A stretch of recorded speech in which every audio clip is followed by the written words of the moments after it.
All right, in this short video, we're going to introduce the autonomic nervous system. So when we think about this system, a couple things we want to associate with it right off the bat. So it's a visceral motor. We talked a lot about the somatic motor. This one is going to innervate our visceral motor signals, so glands, cardiac muscle, smooth muscle. This is something that's under involuntary control.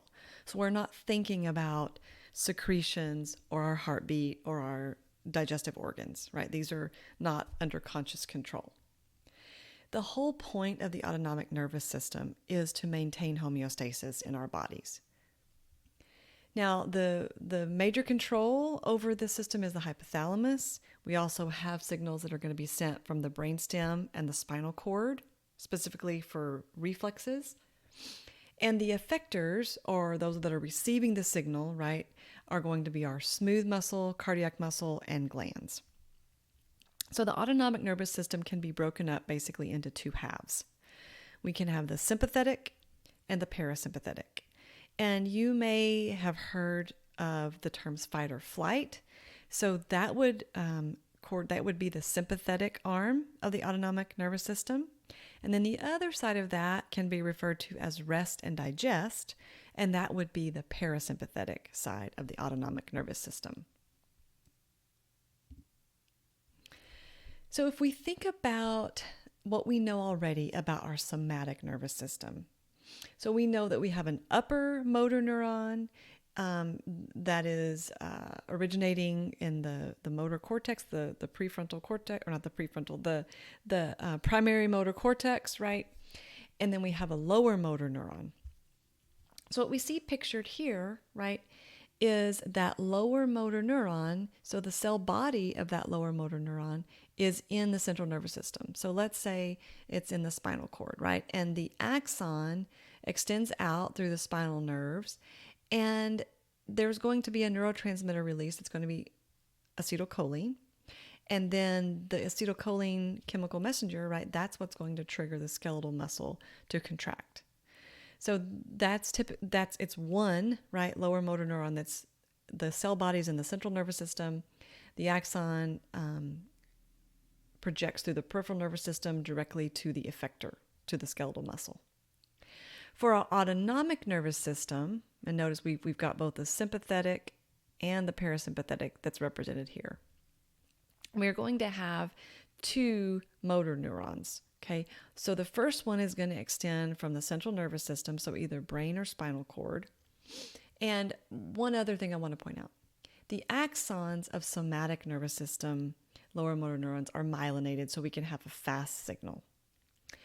These first neurons in our autonomic nervous system, those are also going to be myelinated. But the second neuron is not going to be myelinated, so the signal on those axons are going to be a little bit slower because we don't have myelinated axons. Now, the other thing I want to point out is that when the first axon exits the central nervous system, so the spinal cord or the brain, it is going to synapse with another neuron in the ganglia, okay? And that neurotransmitter is always going to be acetylcholine between the first and second neuron. That's going to be the neurotransmitter that's released. Now, the second neuron, the cell body, is in the ganglia. So we could call the first neuron the preganglionic neuron, right? Because it's before the ganglion. But the cell body of the second one is in the ganglia, so we would not call it a postganglionic neuron. Now, you could call it a postganglionic axon because that's extending from the ganglion. Now, the neurotransmitter that's released from the second neuron, or the release from the postganglionic axon, can be norepinephrine or acetylcholine, depending on where it's at and whether it's a excitatory or inhibitory signal. Again, what kinds of glands or what kinds of effectors are we innervating? And that's our smooth and skeletal muscle and our glands. So I mentioned this earlier. The two arms, we have fight or flight, which is the sympathetic side. This is when we have an emergency, excitement, even when we're exercising or under high stress, okay? We have the parasympathetic side. This is our rest and digest, like we're maintaining, we're conserving energy, we're replenishing our nutrients where they need to be in our cells. And we have different regions that are controlled by the two sides. So as we'll see in the next slide, the parasympathetic is controlled by some of the cranial nerves and those spinal nerves from S2 through S4. So it's sometimes called the craniosacral because that's where those cell bodies are originating. And then the sympathetic is sometimes called the thoracolumbar because those cell bodies are originating in the spinal cord between T1 in the thoracic region through L2 in the lumbar region. So now we're looking at the parasympathetic versus the sympathetic, where those cell bodies are located that are innervating the different things.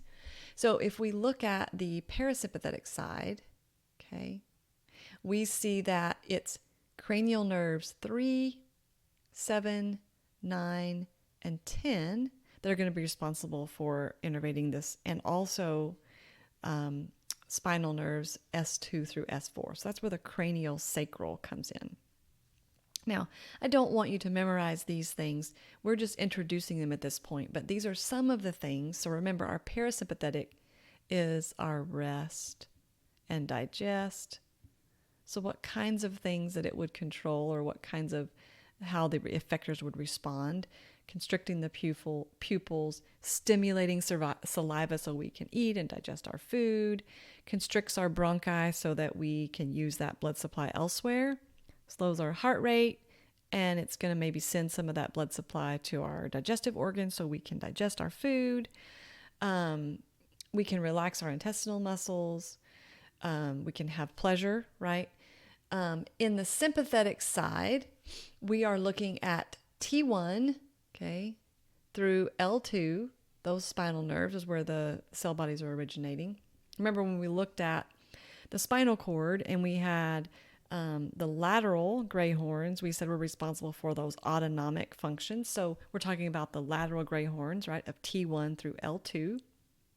So it's going to be the opposite, right? It's going to relax our bronchi so that we can get more air in there and we can breathe. It's going to increase our heartbeat because maybe we need to run from something.